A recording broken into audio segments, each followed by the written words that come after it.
Rebirth of Cruel Consort. Chapter 5. Previous chapter link in the description below. In a dimly lit room, a dark figure throws everything on the floor with loud thuds. You said the poisons would not show any effects until it's too late. Were you lying? Were you planning to trap me? Don't shout at me. The poison wasn't supposed to show any effects when used in a right proportion. You must have messed it up. Another hooded figure replies with a calm demeanor. Now, what am I supposed to do? Nothing. Stop the poisoning now. You are lucky that the stupid Fuhai doesn't have a good relationship with the royal healer. You are safe for now, but you can't take it for granted. I was so close. The dark figure whines. Have patience. Great things take time. Meanwhile, in his chamber, Fuhai sits in front of his study table with a quill in his hand. If someone is poisoning him for so long, then it must be someone close to him. But who? He needs to figure out who is this person. He decided to write down all the names he could think of. He sorted 4 criteria for this list. 1. Whoever this person is hates him. 2. That person is close to him. 3. He must have done something very bad to this person. This is a revenge game. 4. That person doesn't have more power than him, otherwise he or she wouldn't be this cautious. Fuhai takes in a deep breath. This criteria eliminate His Highness by default, but it can be consort Furin. She hates him because she doesn't have more power than him. Yes, he is a male consort and cannot bear an heir. If he was a normal person, his rank would be the lowest in harem, but he is not a normal consort. He is the eldest son of War General Bai Huan, which granted him the power of royal consort as soon as he entered the harem. His Highness did it to show his gratitude towards Fuhai's father, not because he loved Fuhai, but at the end of the day, he is the most powerful consort of this harem until His Highness chooses an empress. So, Furin can be a suspect, and she has planned multiple schemes against him during the last 2 years. And every time Fuhai reacted to her schemes, he destroyed his reputation himself. Now when he thinks about it, his reputation wasn't this bad 2 years ago. He was strict, but not abusive. It all started on His Highness's 28th birthday. He bought a heavy embroidered gold-plated customized dragon robe for His Highness. He was really proud of the gift he selected and was sure no one could top his gift. But when he sent his maids to bring the gift, the maids caught consort Furin red-handed. She damaged the robe to no return. She excused about not knowing the value of the robe. She was just checking it. Fuhai saw through her schemes. It was the first day he slapped consort Furin and his maid who left the robe unattended. He punished consort Furin to kneel in front his chamber for hours. He didn't even listen to His Highness when His Highness asked him to forgive consort Furin. Why would he? He was angry at Furin, but he was more angry at His Highness for not seeing through Furin's schemes. He has grown up seeing his father fighting for His Highness, planning, plotting, and succeeding to understand people's character by a single glance. So he was shocked by His Highness's attitude. Was he that dumb to fall into his favorite consort's schemes that easily? After that day, Emperor Fu Chan's image in his mind got bitter and bitter, and he became cruel, abusive, and violent.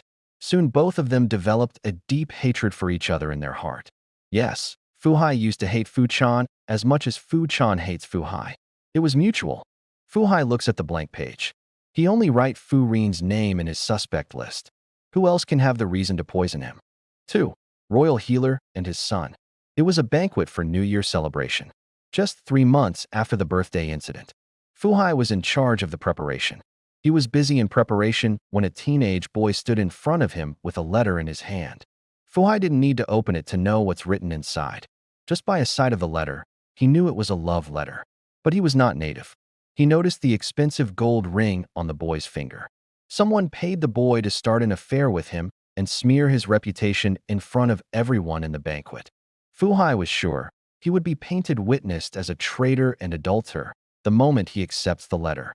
So, instead of receiving the letter, he announced a punishment of 50 lashes to the boy. The boy didn't see it coming. He tried to escape, but in the end he failed to escape. He received the punishment. As for the reason, Fuhai didn't give any. He knew that the love letter, whether received or not, would create controversy. The royal healer had no idea why his son was punished, and his son had no face to confess the truth. Giving a love letter to His Highness's legal partner is a crime worth death. Fuhai pinches his nose bridge in exhaustion. The list is going to be long, but he needs some rest now. He leaves his study table. He has enough time to complete the list later. After all, he is in house arrest. Chapter 6. Fu Chan looks up from his papers with an amused expression. Are you sure? The guard nods with a bow. Consort Fu Hai is actually following my house arrest order? That's strange. What about the new healer? Did he deliver anything suspicious to Consort Fu Hai? The guard shakes his head. He was not seen anywhere in the courtyard, and no delivery came for Consort Fu Hai. Okay, keep an eye for the delivery. The guard bows again before leaving the emperor's court. Fu Chan focuses on his papers with a frown. His calculations aren't adding up. Something is really strange with Consort Fu Hai's behavior. Consort Fu Hai doesn't follow his orders that easily. Since his marriage, he had a hard time with Fu Hai. It's not like he wasn't patient with Fu Hai. He tried to have a mutual relationship with him. But Fu Hai's attitude worsened day by day. Now, the only reason he tolerates Fu Hai is because Fu Hai's father has a huge contribution for his kingdom's safety. He can't risk that. Your Highness. Fu Chan looks up. Consort Fu Rin? Why did you come all the way to my study? You could have sent your maid. Consort Fu Rin rubs her belly with a soft smile. Don't worry, Your Highness. Little one is behaving today. A soft smile appears on Fu Chan's lips. Then tell me, what brought you here? Consort Fu Hai. Fu Chan's face glooms. What now? Nothing. I am just here to tell you that what happened in the garden wasn't his fault completely. So, His Highness, you are being harsh by caging him in his chamber. I am here to plead. Please lift the punishment of Consort Fu Hai. Fu Rin notices the confusion on Fu Chan's face. She hurriedly adds, Your Highness, I am thinking about your face. Fu Rin smiles warmly. I don't want my little one to be the reason of someone's sadness. You have to lift the punishment. Please for me. Fu Chan stays silent for some time. Okay, if you say so. I will lift the punishment. Now, you go and take rest. Fu Hai was enjoying his rest time when the eunuch announced the emperor's arrival. Fu Hai blinks. There is no way His Highness came to spend the night with him, then what could be reason for this visit? He stands up with a worried expression. Has anybody framed him for another crime already? He bows politely as Fu Chan enters the room. Fu Chan looks around Fu Hai's chamber carefully before fixing his eyes on Fu Hai.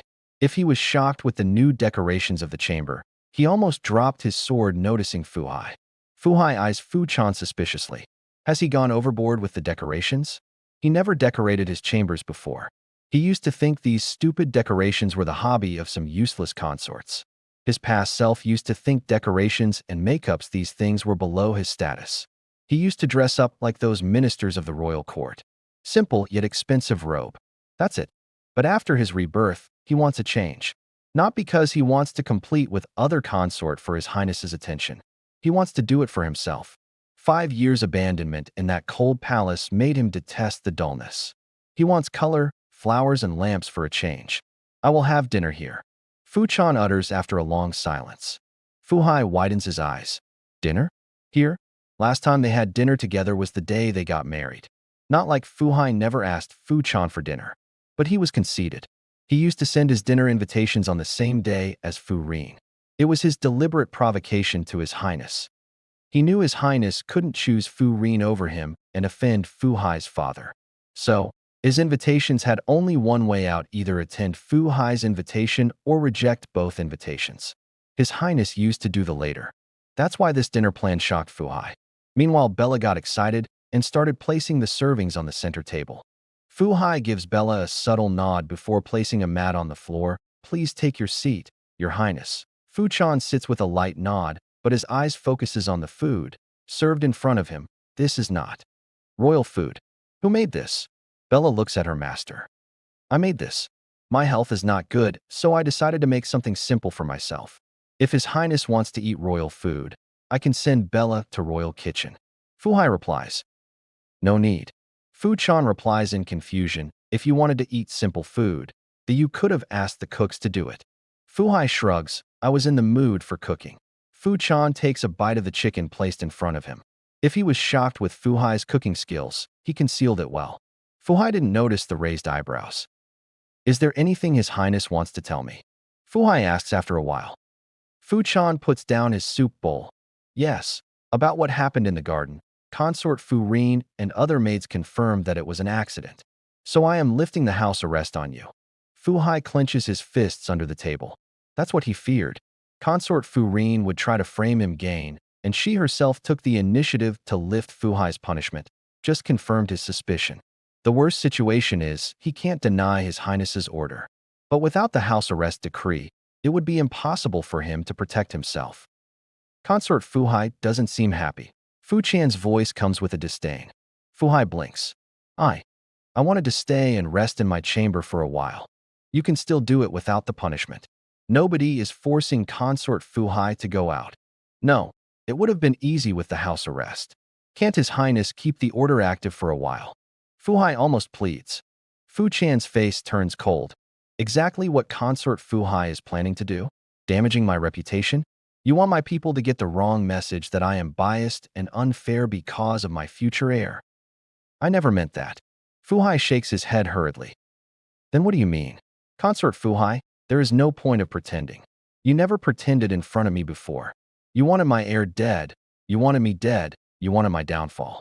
You said I don't deserve to be a king. So that's what you were trying to do? Planning my downfall while resting in your room. Making me look bad by cooking your own meal and pretending to be sick? Trying to continue a punishment which I want to lift?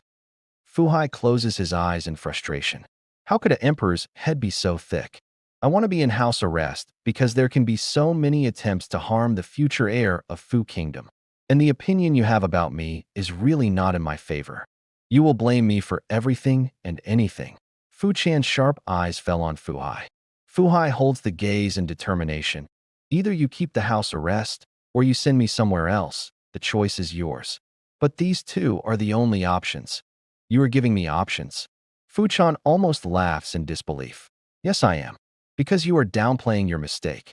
You mistook me and put a false punishment on me even after two of the maids confirmed in broad daylight that I didn't do anything. What is the guarantee you wouldn't do it again? You say that you aren't biased? Are you really not? Shouldn't I doubt the person who wanted my son dead even before he is born? Fu Chan asks through gritted teeth. Fu Hai feels the burning sensation that he used to feel for all the injustice he had faced. You shouldn't. Because if I really wanted your heir dead, your heir would have been dead till now. I don't play stupid games, Your Highness. You should know that. Fu Chan's jaw hardens. His eyes burn in anger. He was feeling guilty for this person. This person doesn't deserve anything except hatred. He takes his sword from the table before turning around to leave. If you don't choose between the two options, then I will see you in court. Fu Hai reminds him from behind. Fu Chan stops his steps for a while. Then he leaves the chamber in fury. Thank you so much for watching. If you are liking this story so far, don't forget to hit the subscribe button. See you next week with new chapters.